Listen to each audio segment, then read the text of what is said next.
کردنەوەی ئەم دەرگایە ژیانی 72 خێزان لە کرێنشینی ڕزگار دەکات. ماوەی 5 ساڵە ئەم یەکەی نیشتە جێبوونانە دروستکراون بە مەبەستی سوودمەندبوونی کرێنشینان و کەم دەرامەتان. ساڵی 2012 دەست بە دروستکردنیان کراوە و ساڵی 2016 یەکەی ئیداری سنوورەکە لە بەڵێندەری جێبەجێکار وەریگرتووە.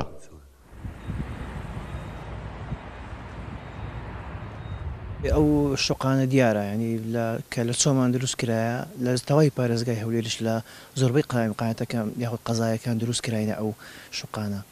ماوەیە کە تەواو بووە بەڵام کێشە و گرفتی هەیە لە ڕووی خزمەتگوزاریەکانی کۆڵان و ئاو و کارەبا و هەندێک گرفتی ترە کە پێویستە چارە بکرێتن لە بۆ ئەوەی چونکە ئەو شوقانە کە دابش دەکرێتن دیارە بۆ خەڵکی کەم دەرامەتە. کەم دەرامەت چییە؟ ئەوە ڕەنگە هەندێک ستاندەر دابدرێت هەندێک ڕێگا چارە دابدرێن لە بۆ ئەوەی ئەو خەڵکانە سوودمەند بن لەو بابەتە یاخود لە شوقەکان.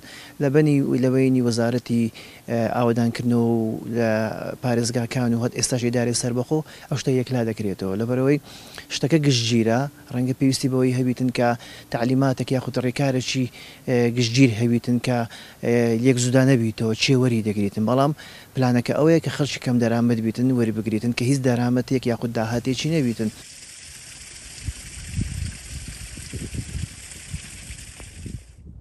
سنتەری قەزای چۆمان نزیکەی 3200 ماڵ دەبێت. لەو ڕێژەیە 400 خێزان کرێنشینن.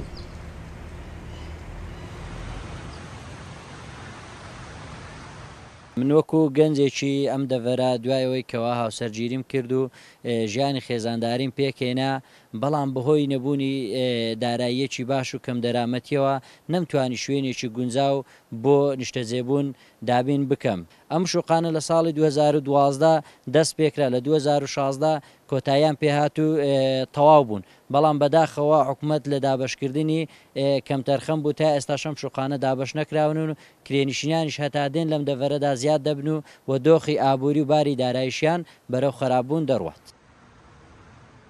بەشی زۆری کرێنشینان هیچ داهاتێکیان لە حکوومەت پێنادرێت بۆیە لە چاوەڕوانی دابشکردنی ئەم یەکەی نیشتە جێبوونانن. پێشەوە مەحموود، کورسات نیوز، چاومان.